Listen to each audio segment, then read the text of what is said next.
Homage to the Buddha, homage to the Dharma, homage to the Sangha.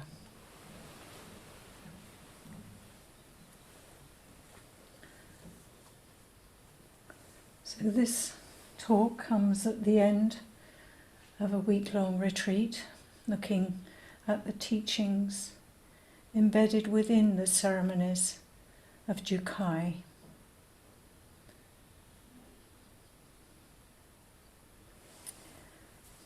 The last ceremony, also called last ceremony actually, is recognition. It's one done at night.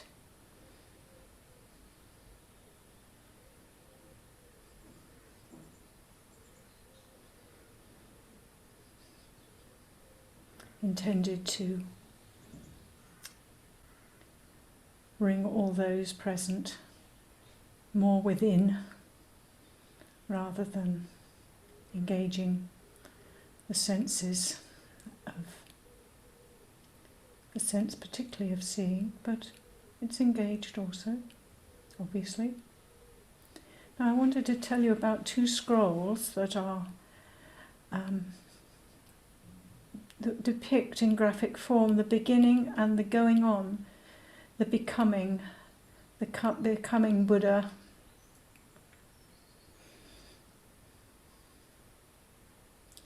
Not the beginning and end, but the becoming, and that's important to keep in mind. The first shows a mountain scene after the Chinese style. It's atmospheric, misty mountains in the distance, and a small shrine enticingly in the middle distance, and in the foreground a bridge crossing the stream. There appears to be a pilgrim with a staff, very small by comparison to the mountains, and is about to cross it. They're carrying a staff to help them on their way, keep them steady. The second scroll is exactly the same, except for one feature, maybe two. The mountains are now clear of mist. The pilgrim walks on into the mountains, steadied by the staff, the teaching, and as we've been talking about the precepts, but most of all, the heart of Zazen.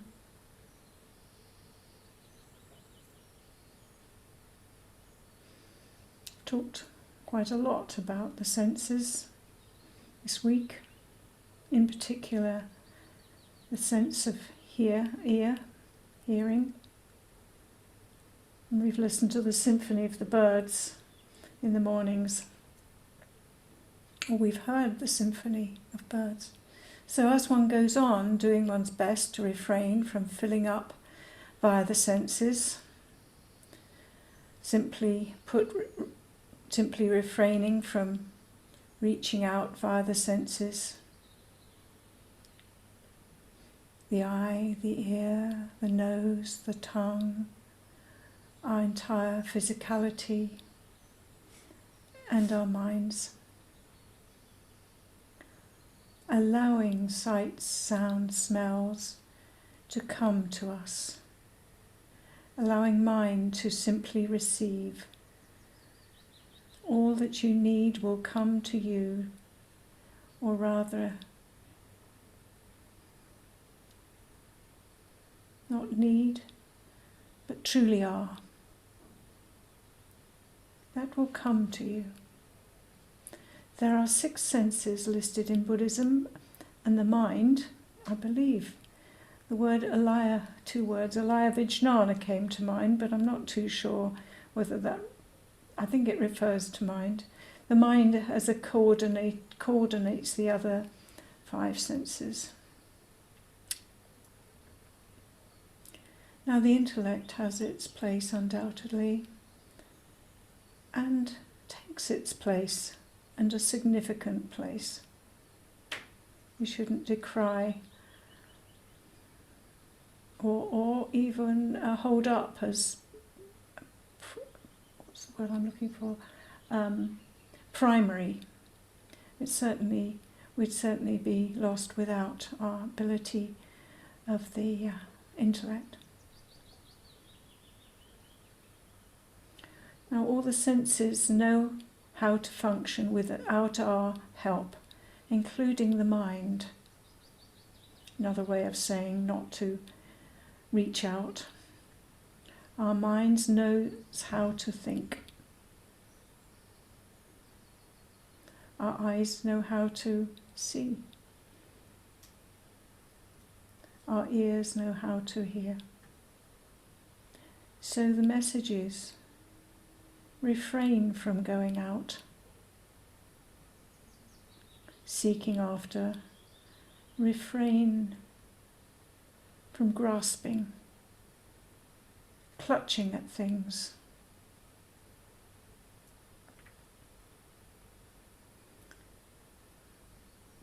Live with an open hands. Zazen practice regularly seems to allow for a space between seeing and acting, hearing and responding. And it does seem to mean that one's habitual knee-jerk reactions diminish somewhat, so that what we call the third position, as it's termed,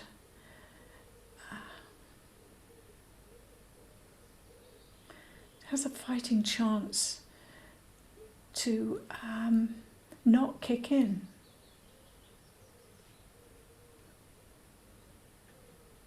Not 100%, but there is a space and a gap that leads to a better chance of wise discernment guiding our behaviour. We're less driven by the opposites of right and wrong, for example. I like, I don't like. This going on, this is the going on, the becoming Buddha. Refraining from habitual, harmful actions and doing that which is good in a good way, and thus becoming good for others.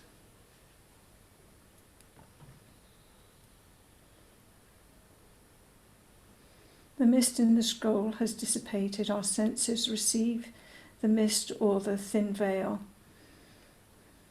covering the perceived world I mentioned I'd sensed from an early age. Our senses receive the mist or the thin veil covering the perceived world.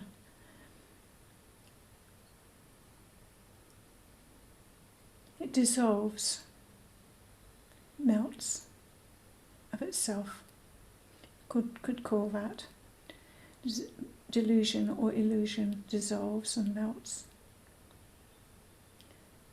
In grief, in hard times, and in bad weather, so to speak, internally or externally, you might have noticed the world perceived as grey and dull. Physically, grey and dull.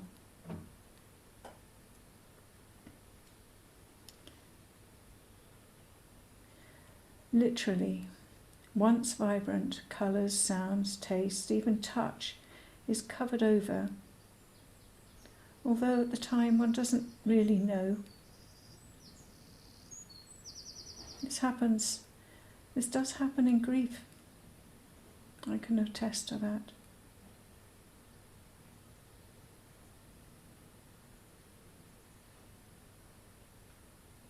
It's as if our perceptions of the senses have a covering. Perhaps in grief it's helpful because it sends us within to accept and become at peace. So thrown within ourselves. 3 years ago, almost to the day after my father died, I stepped out into the Cornish sunshine and everything, the flowers, trees, falling down farm buildings, grass growing up through the pavers. You see, I remember it so clearly. Our mind, everything became bright and illuminated and vibrant. It was quite amazing. It faded, things fade. But it sort of taught me that things hadn't been quite... I had been grieving. I think it really just told me my mind had been grieving. All of me had been grieving.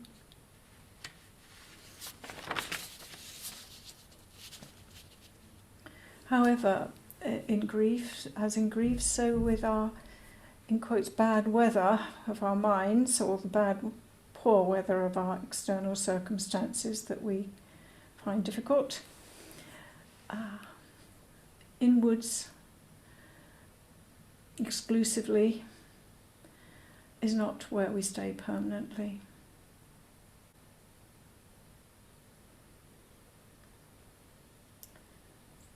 So significant to engage with our world. Not to be, as I see myself doing, walking down the road, ruminating unhelpfully.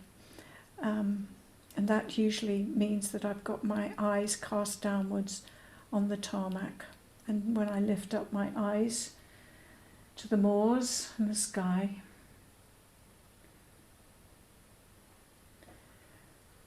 I actually stop ruminating. This is engagement with the senses that brings us into our world, the larger space of our existence. So when senses do wake up clear, the world is glorious. Just as when we see the sun after weeks of grey sky, our hearts are lifted.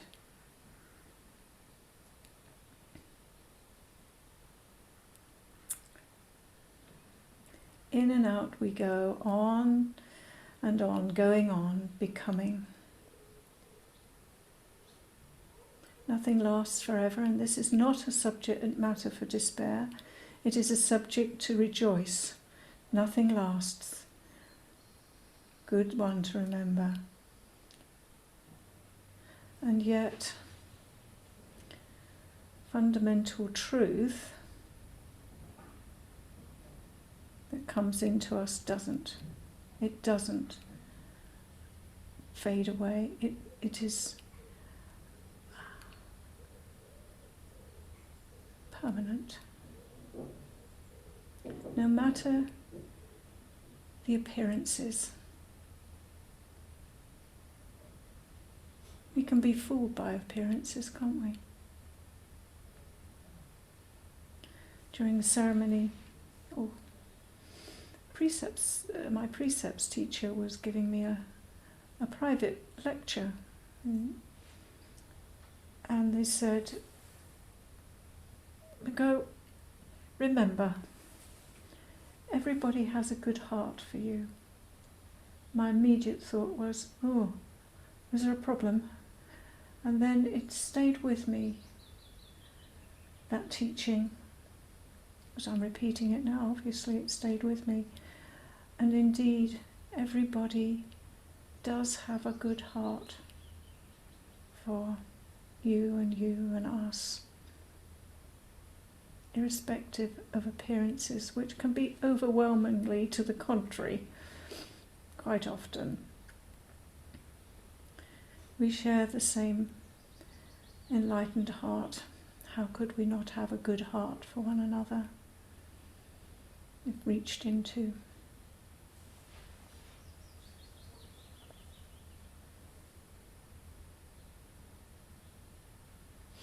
Now to the ceremony of recognition.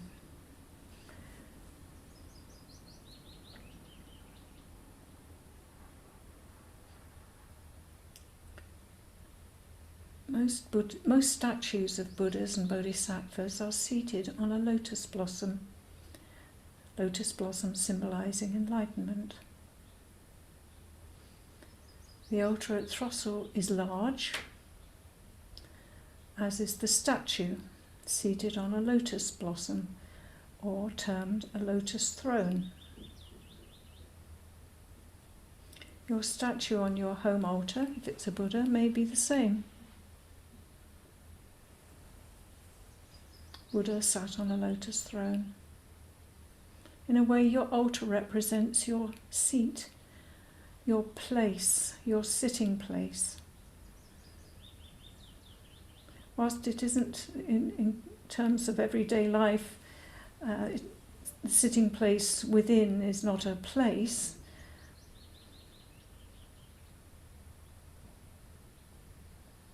Nonetheless, there is something significant about your seat.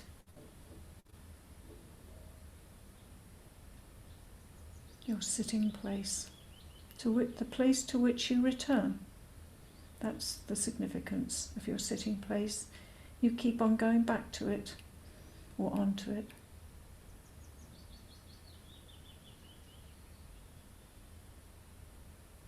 So the altar, be it here or in your own home, which you return to physically to make offerings, scripture offerings, light offerings, and bows,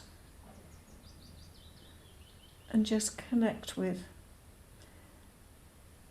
It is a place, as we would say in spiritual practice, a landmark, a reminder. Now for some, I have to admit, for some, the trappings of religion, including statues and the altar, this has meaning, and for others, not so much meaning. For some, going out into the night and gazing up at the night sky, the stars, the moon, if you're lucky, serves as the call, which is what the altar does, the call within.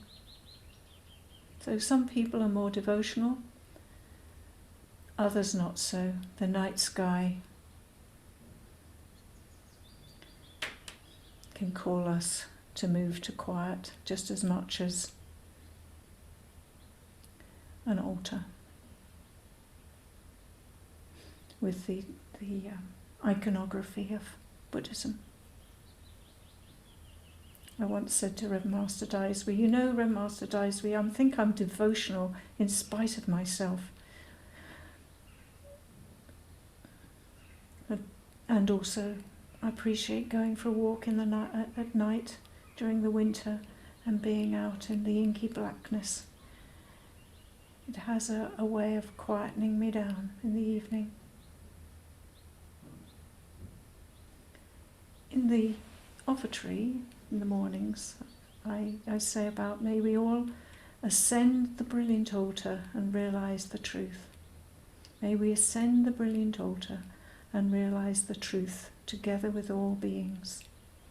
This is our wish and the offering, really, although not stated, of the merit generated through preceptual actions during the day. In recognition ceremony, during the ceremony, people present actually do ascend the brilliant altar. Literally walk up some stairs and there they are on the brilliant altar.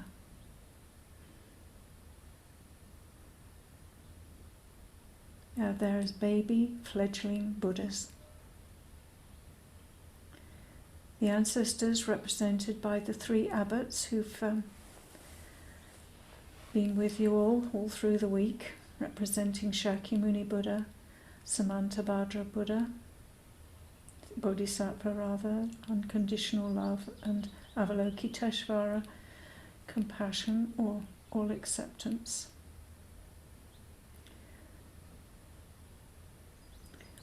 From the altar you can see them dimly, and then the lights turn up, they become illuminated, they bow to you in recognition of being baby Buddhas, and encircle the altar chanting. Circling or walking around the Buddha, walking around the altar is a way of honouring and recognising, and that's a practice that people do with circling a stupa, for example, in the East, or in the West for that matter, if there's a stupa going. Certainly do it at Shasta Abbey, and they're chanting, Buddha recognises Buddha and Buddha bows to Buddha. They return to their seats, which incidentally are in a direct line to the Hall of the Founders Shrine. So going on beyond the Bodhisattvas, there are our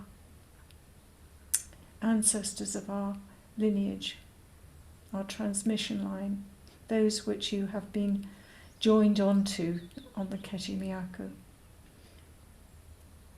and where we honour and remember them, as well as with chanting the ancestral line.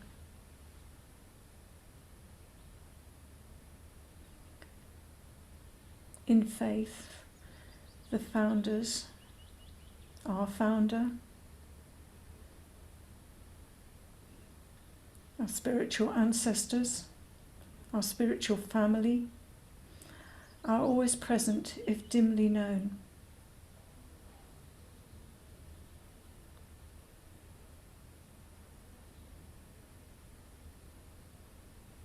We are one straight line, one behind the other, and also side by side.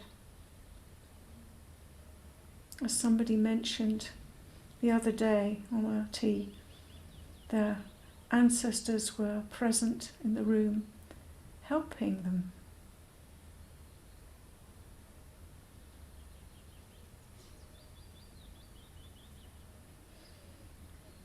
When the lights go on, literally, we see the three abbots and they see those on the altar.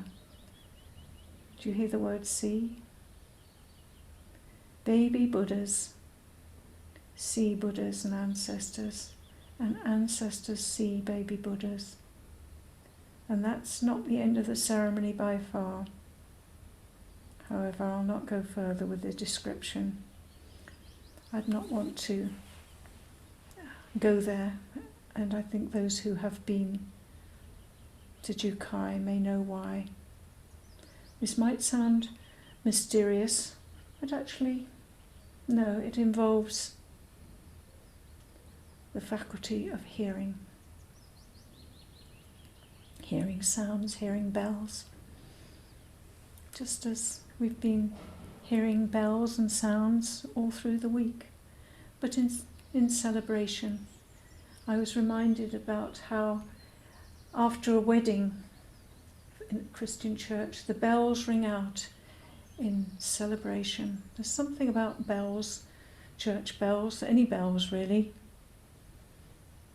to lift up one's heart in recognition and, I would say, joy.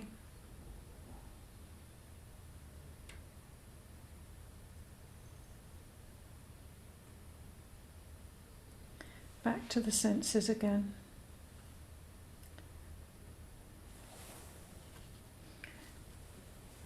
We've talked about hearing a great deal, not as a separate endeavour, although the light has been shone on those faculties individually to emphasise the importance of their place as doorways into our being. The significance of engaging all our senses have not been spoken of at length, just because I've shone the spotlight on hearing and seeing, really.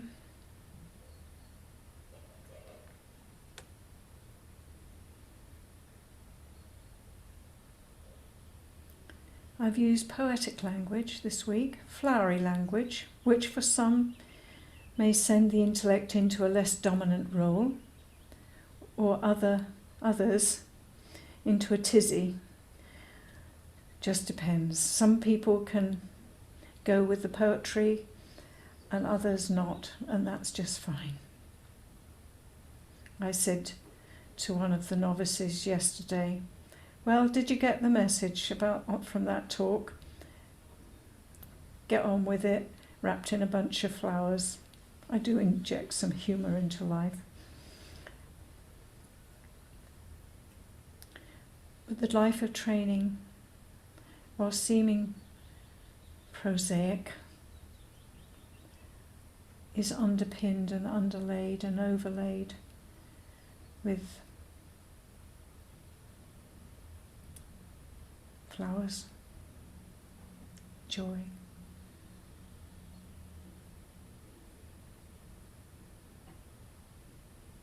If we are to know the basic truth, the unborn, uncreated,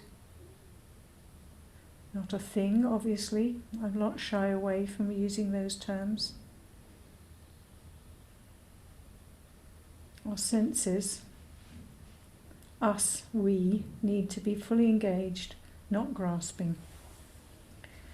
The mist covering the mountains, in quotes, clears, even momentarily.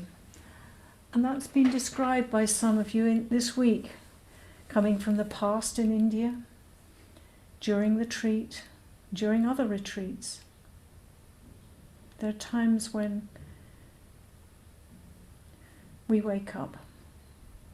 The lights go on, so to speak, just as they did on the Buddhas and ancestors. And this is not enlightenment. Something of the basic truth does touch us. Silence not requiring physical silence, love and acceptance of oneself, realized through seeing a light beam crossing the wall while sitting, and going on, becoming Buddha, we wake up, being touched.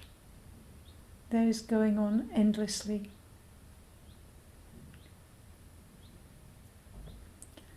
So-called spiritual understandings, fleeting or lasting, are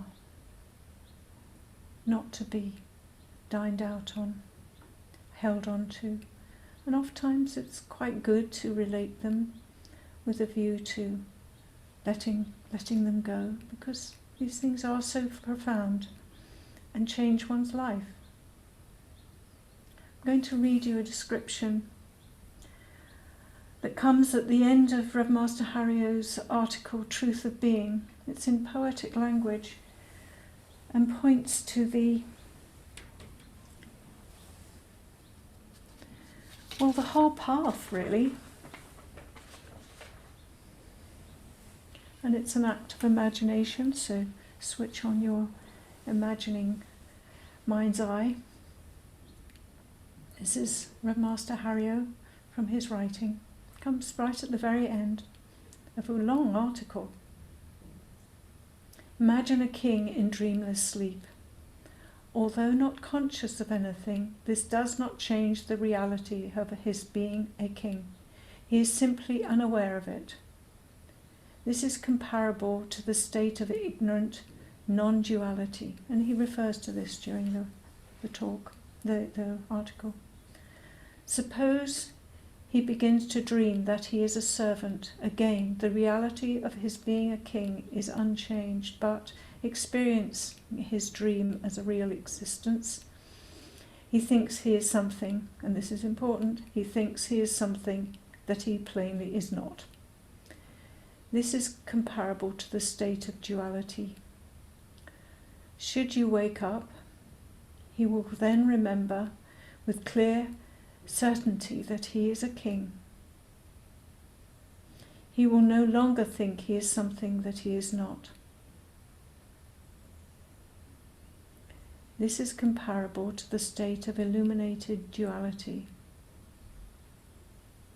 when we experience our true nature, We are touched by the truth of being, which is the title of his article. If he gets up and simply executes his duty without holding on to the idea of he is a king, he will then be a king. By doing what a king does and not just lying around in bed thinking, I'm a king, he will have actualized what he knew, making it real by his own actions. He knows he's a king and he's acting like a king. This is the nature of realization.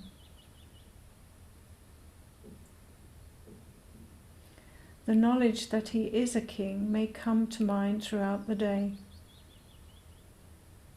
Self-awareness. But he does not cling to it.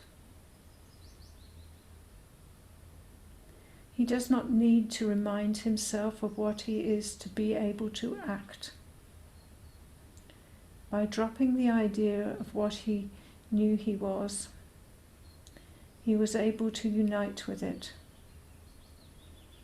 become one with what he knows. This is comparable to the state of illuminated non-duality.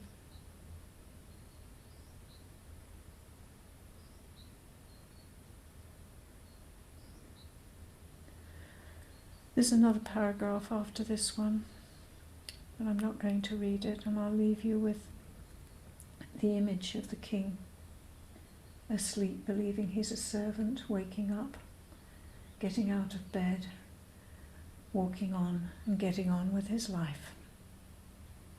Self appearing, arising and passing in the day.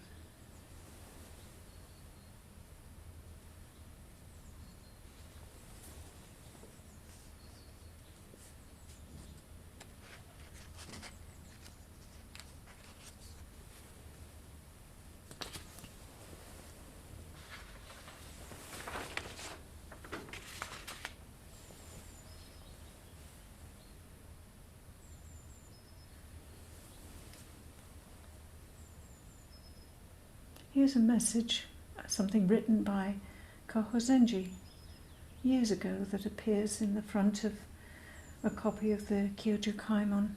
This is what he says. It brings us to our benign and benevolent, what would he be? He would be my grandmaster, that's right. The universe is one and undivided, yet seeming different in all its appearances. You who read this book are of a different race and language to me, yet we are one with all in the Buddha mind. For just as the sweet dew covers the whole earth, so does truth reach to every corner of the universe and permeate every living thing. I welcome you to the fold of the universe, a fold of universal compassion, love and wisdom. That is the joyous realm of Buddha. They who take the Kyoju Kaimon for their own become the personification of the highest and greatest enlightenment, thus becoming a baby Buddha. Since you are the child of Buddha, be very careful never to kill Buddha. I'll leave you with that thought.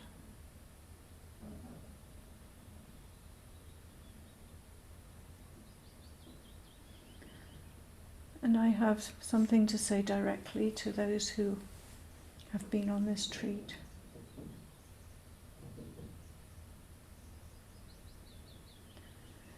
The monk who came in to explain the ceremony that we did, the renewing of the precepts, said to me afterwards, after she'd talked to you, Mugō, they're all very quiet.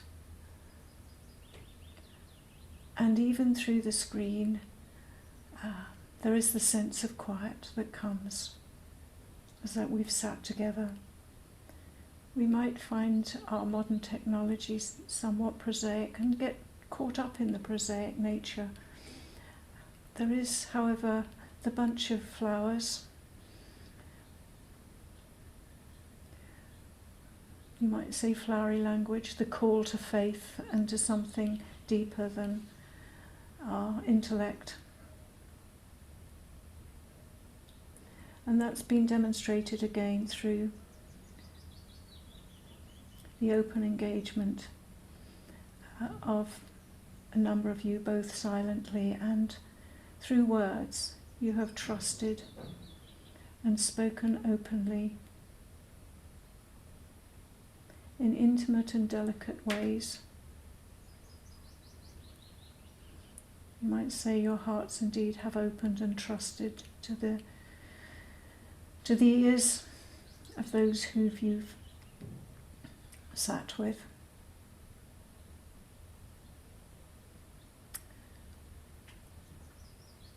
I bow to you, and I'm deeply humbled by and grateful for this week of retreat.